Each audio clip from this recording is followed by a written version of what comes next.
অন্তর্ভুক্তিমূলক এবং অংশগ্রহণমূলক নির্বাচন না হলে তা গ্রহণযোগ্যতা পাবে না বিশ্বের কাছে।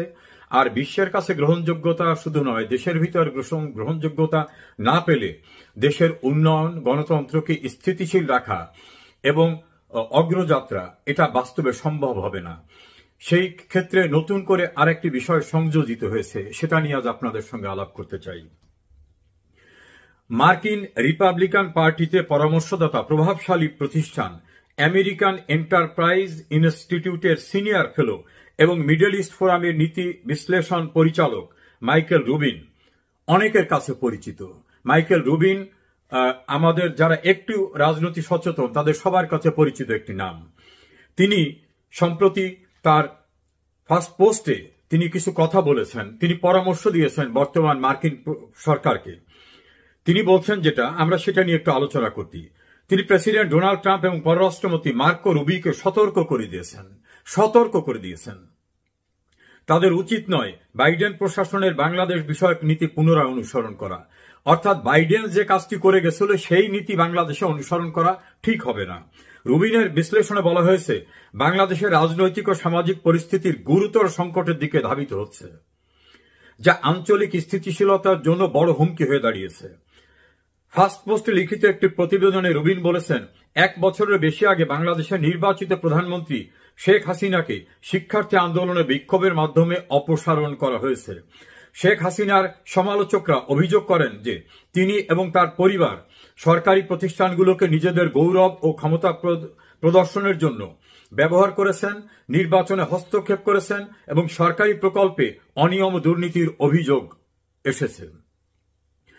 এই রুবিন কিন্তু 2008 সালে বাংলাদেশের নির্বাচন পর্যবেক্ষণ এসেছিলেন এবং নির্বাচনের উপরে তার পর্যবেক্ষণ রিপোর্টে বাংলাদেশে সুন্দর নির্বাচন হয়েছে, নিরপেক্ষ, অংশগ্রহণমূলক, অন্তর্ভুক্তিমূলক, এভাবে তিনি রিপোর্ট দিয়েছিলেন, ইতিবাচক মতামত দিয়েছিলেন। শেখ হাসিনাকে অপসারণের পর শিক্ষার্থীদের বিক্ষোভ, যা মূলত মুক্তিযোদ্ধা কোটা বাতিলের দাবিতে শুরু হয়েছিল, তা সহিংস আকার ধারণ করেছিল, এটা রুবিন তার ফার্স্ট পোস্টে বলেছেন। রুবিনের মতে প্রকৃতপক্ষে পাকিস্তানের আইএসআই, দর্শক শ্রোতা খেয়াল করবেন, পাকিস্তানের আইএসআই সম্ভবত কাতার ও তুরস্ক অর্থায়নে এই বিক্ষোভকে উস্কানি দেওয়া হয়েছে। রুবিন যতটা বলেছেন, তিনি যেহেতু রিপাবলিকান পার্টির অ্যাডভাইজার, হয়তো তিনি সবটা বলতে পারেনি। এইখানে জর্জ সরোজের ফ্যামিলি অর্থ ইউএস এইড বাংলাদেশে ব্যবহৃত হয়েছে, এটা অস্বীকার করার কোনো সুযোগ নাই। বাইডেন প্রশাসন তখন এই পরিবর্তনকে গণতান্ত্রিক অগ্রগতি হিসাবে উল্লেখ করেছিল। রুবিন তার বক্তব্যে বলছেন যে বাইডেন প্রশাসন এটাকে গণতান্ত্রিক উত্তরণে অগ্রগতি হিসাবে উল্লেখ করেছিলেন। তারপর রুবিন বলছেন যে জাতিসংঘে ডক্টর ইউনূসের সঙ্গে সাক্ষাতে বাইডেন বাংলাদেশের শিক্ষার্থীদের আন্দোলনের প্রশংসা করে বলেছিলেন নূতন সংস্কারমূলক এজেন্ডা বাস্তবায়িত হবে। যুক্তরাষ্ট্রের সমর্থনের প্রতিশ্রুতি তিনি দিয়েছিলেন, বাইডেন দিয়েছিলেন প্রতিশ্রুতি, নট ডোনাল্ড ট্রাম্প। রুবিনের মতে ডক্টর ইউনূস সংস্কার ও প্রকৃতপক্ষে স্বৈর শাসন প্রতিশোধমূলক কর্মকাণ্ড। ডক্টর ইউনূসের কর্মকাণ্ডকে রুবিন বলছেন এটা স্বৈরাচার এবং প্রতিশোধমূলক কর্মকাণ্ড। তিনি রাজনৈতিক প্রতিপক্ষ, সাংবাদিক, নাগরিক সমাজ নেতা ও প্রাক্তন ধর্মনিরপেক্ষ নেতাদের বিরুদ্ধে মিথ্যা অভিযোগ করেছেন এবং বাংলাদেশে হিন্দু ও খ্রিস্টান সম্প্রদায়কে লক্ষ্য করেছেন। বাংলাদেশে যারা অসাম্প্রদায়িক লোক, রাজনৈতিক নেতা, সাংবাদিক, সাহিত্যিক, বুদ্ধিজীবী, তাদের উপরে যে নিপীড়ন শুরু হয়েছে সেটা তিনি তার ফার্স্ট পোস্টে বলেছেন। ইউনূস তার 2 দশক আগের নোবেল শান্তি পুরস্কারকে এমন কাজে ব্যবহার করেছেন, অর্থাৎ নোবেলের নামটি ব্যবহার করে অত্যাচার চালাচ্ছেন।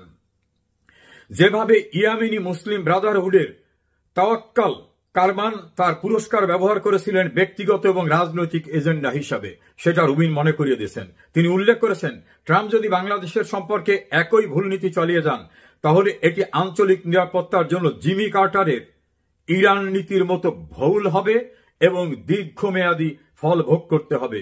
রুবিনের মতে ট্রাম্প ও রুবিনের উচিত বাইডেন ও তৎকালীন পররাষ্ট্রমন্ত্রী অ্যান্টনি ব্লিংকেনের ব্যর্থ নীতি পরিবর্তন করা।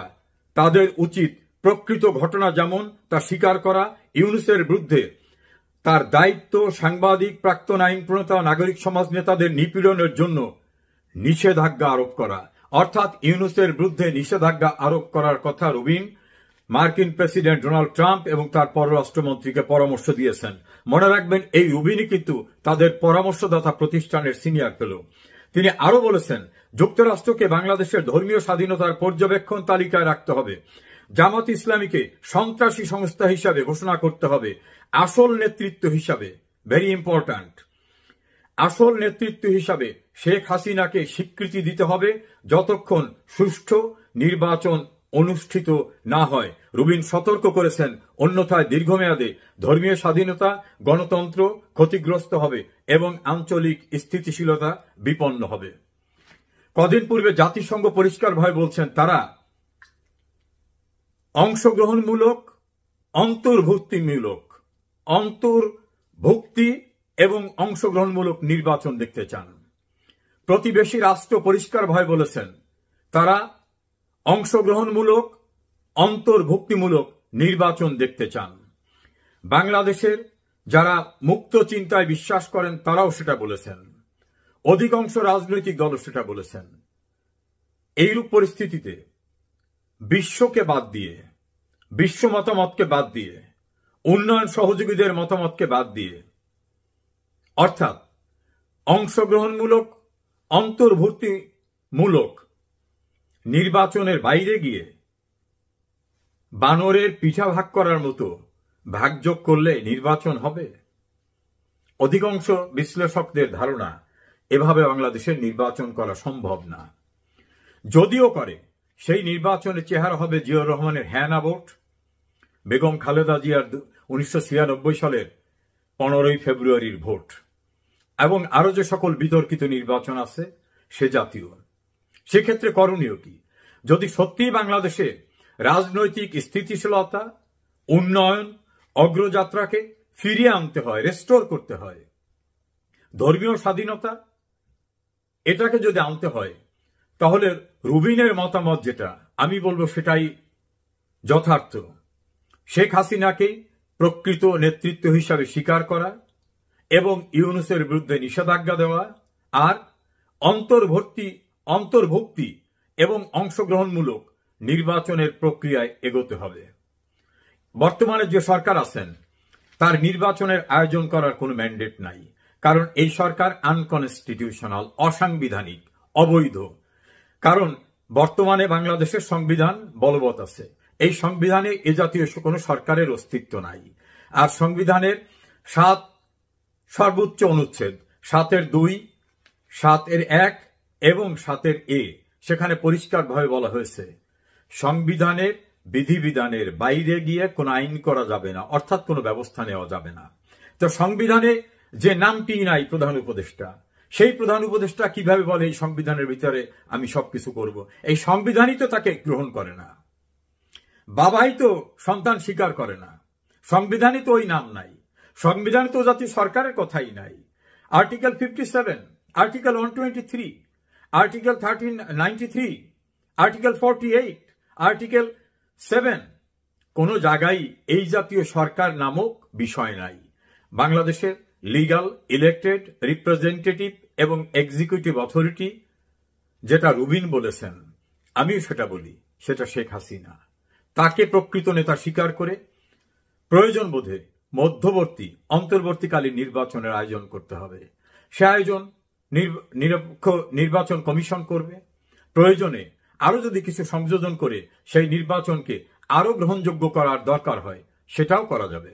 কিন্তু যেটা আইনে নাই, যেটা বিধান নাই, যেটা বিশ্বের কেউ চায় না, যেটা দেশের অধিকাংশ মানুষ চায় না, সেটা করা যাবে?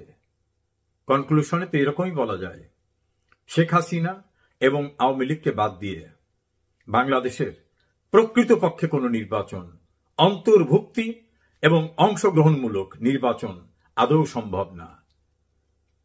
নানা রকম বিশ্লেষণে বাংলাদেশের অভ্যন্তরে যারা ব্যক্তিগত পডকাস্ট করেন, বিভিন্ন টেলিভিশনে কথা বলেন, তাদের কথার নির্যাসও কিন্তু ঘুরে ফিরে মাইকেল রুবিনের কথা, জাতিসংঘের কথা, প্রতিবেশী রাষ্ট্রসমূহের কথা, একই কথা। ফলত একথাই তো বলা যেতে পারে, আওয়ামী লীগকে বাদ দিয়ে, শেখ হাসিনাকে বাদ দিয়ে বাংলাদেশে কোনো গণতান্ত্রিক নির্বাচন সম্ভব না, স্থিতিশীলতা সম্ভব না। স্বপ্ন অনেকে দেখা যায়, যে স্বপ্ন বাস্তবায়ন সম্ভব না সেই স্বপ্ন যারা দেখছেন, অর্থাৎ আওয়ামী লীগকে বাদ দেওয়া, শেখ হাসিনাকে বাদ দেওয়া, মুক্তিযুদ্ধের পক্ষের সমস্ত রাজনৈতিক দলদের বাদ দেওয়া, অসাম্প্রদায়িক রাজনৈতিক নেতৃবৃন্দ, সাংবাদিক, সাহিত্যিক, বুদ্ধিজীবী সবাইকে কারাগারে আটকে রেখে দেশ শাসন করার এই স্বপ্ন অনেকে দেখেছিল। জিয়াউর রহমান ক্ষমতায় থাকা অবস্থায় প্রতি রাতে কারফিউ জারি করে টিকে থাকছিলেন। এরশাদ সামরিক শাসন জারি করে দীর্ঘদিন টিকেছিলেন, স্থায়ী হয়নি। গণতান্ত্রিক প্রক্রিয়ায় মানুষের ম্যান্ডেট হলো মূল কথা। একসময় সবাই বলতেন জনগণ কাকে ভোট দেবে সেটার দ্বারা নির্ধারিত হবে যে জনগণের এক প্রকৃত প্রতিনিধিকে। এই জোরালো কণ্ঠে যারা কথা বলতেন তারা এখন জনগণকে ভোট দেওয়ার জন্য তার পছন্দ মাফিক প্রার্থী হতে বাধা দিচ্ছেন কেন?